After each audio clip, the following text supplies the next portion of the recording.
మా రాజ్యాంగం, మా అధికారం అని కన్ను మీద కాకుండా మాట్లాడారండి. ఇవాళ ఎందుకు భయపడుతున్నాం? ఆ రోజు అంత మాటలు మాట్లాడారుగా, ఆ మాటల మీద ఉండమనండి వాళ్ళని. ఇవాళ ఒక్కటే సార్, ఎవరైతే జోగి రమేష్ అయితే చంద్రబాబు నాయుడు ఇంటి మీదకే దాడికి వచ్చారు కదండి. నిజంగా అప్పుడు అడ్డుకోకపోతే ఇంటికి వెళ్ళి గొడవ చేద్దరేమో. ఆ రోజున కూడా మరి ఎంత ఘోరంగా తను అంటే ఒక ప్రతిపక్ష నాయకుడి ఇంటి మీదకి కార్లు వేసుకున్నట్టు దాడి చేసి వచ్చేస్తాడా? నేను అడుగుతున్నా, పోలీసు వాళ్ళు ఏమయ్యారండి ఆ రోజున? ఆ రోజు పోలీసు వాళ్ళు ఏమయ్యారు? వాళ్ళకి తెలియదా? ఎక్కడ డీజీపీ ఆఫీస్ ఎంత దూరం ఉంది? డీజీపీకి తెలియదా? లేదా మంగళగిరి పోలీసులకు తెలియదా? అంటే దీంట్లో ఖచ్చితంగా వీళ్ళందరూ పత్రదారులు ఉన్నారు.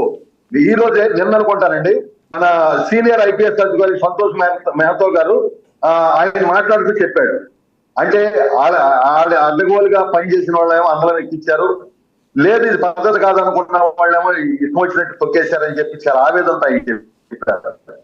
అంటే ఏంటండి, అంటే అధికారులు వాళ్ళ మాట వింటేనేమో అది ఇష్టం వచ్చినట్టు చేయమన్నట్టు మాట్లాడితే అది గొప్ప అధికారుల కింద లెక్క వాళ్ళ దగ్గర. కానీ అలా కాకుండా ఇది పద్ధతి కాదు, లేకపోతే అనేక మంది సీనియర్ ఐఏఎస్లు కావచ్చు, ఐపీఎస్లు కావచ్చు, లేకపోతే నిబద్ధత కలిగినటువంటి అధికారులని తొక్కి నారదీస్తారండి. ఇవాళ వీళ్ళు మాట్లాడేటువంటి మాటలు ప్రజలందరూ కూడా గమనిస్తా ఉన్నారు. ఇది ఫైనల్ గా ఒక్కటే, చట్టం తన పని చేసుకొని వెళ్ళిపోతా ఉంటది. నాకైతే ఎవరి మీద కక్షలు కార్యపడినాలు లేవు. రైట్, మీరు పైకి అంటున్నారు కానీ మీ నారా లోకేష్ మాత్రం చెప్తూ ఉన్నారు కదా, రెడ్ బుక్ లో రాసాం అందరి మీద యాక్షన్ ఉంటుంది అని చెప్పి. అండ్ ఇంకొకటి, గౌతమ్ సవాంగ్కి ఆ రోజు చంద్రబాబు నాయుడు గారు ఫోన్ కూడా చేశారు 2021 అక్టోబర్ 19న దాడి జరిగిన సమయంలో, అవునా కదా? అప్పుడు కనీసం గౌతమ్ సవాంగ్ రెస్పాండ్ అవ్వలేదు అని చెప్పి చంద్రబాబు నాయుడు గారు ఆరోపణలు కూడా చేశారు. ఇప్పుడు డీజీపీకి తెలియదని కాదు, ఇది జగన్మోహన్ రెడ్డి నోటీసులో లేదు అని చెప్పి పైకి ఎంత చెప్తున్నా కూడా జగన్మోహన్ రెడ్డికి కానీ సజ్జల రామకృష్ణారెడ్డికి కానీ తెలియకుండా జరుగుద్ది ఈ దాడి. ఖచ్చితంగా ఆ రోజు జగన్మోహన్ రెడ్డి, సజ్జల రామకృష్ణారెడ్డి డైరెక్ట్లోనే చంద్రబాబు నాయుడు గారి ఇంటి మీదకి దాడి జరిగింది. పార్టీ కార్యాలయం మీద కూడా ఖచ్చితంగా వీళ్ళందరికి కూడా తెలుసు. ఇప్పుడు అవన్నీ కూడా ఎంక్వైరీ చేస్తా ఉన్నారు. ఎవరైతే ఎంక్వైరీలో వచ్చారో వాళ్ళందరినీ చట్టం ప్రకారం అదుపులోకి తీసుకుంటారు, అరెస్ట్ చేస్తారు. ఇదంతా కూడా మామూలుగానే ఉంటది. ఎందుకంటే ఎవరైనా కూడా అధికారం వచ్చిందనగా చెప్పి కన్ను మిన్ను కానకుండా ఇష్టం వచ్చినట్టు మాట్లాడి అది ఏది పడితే చేస్తే చట్టం అనేది ఎప్పుడు కూడా అది నిరంతరం ఒక ప్రక్రియగా వెళ్తా ఉండేటువంటి పరిస్థితిలో ఏ రోజైనా సరే శిక్ష తప్పదు.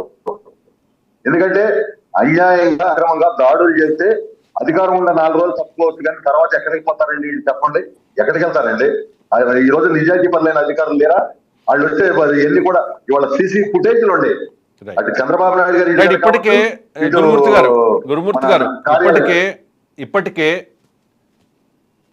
గురుమూర్తి గారు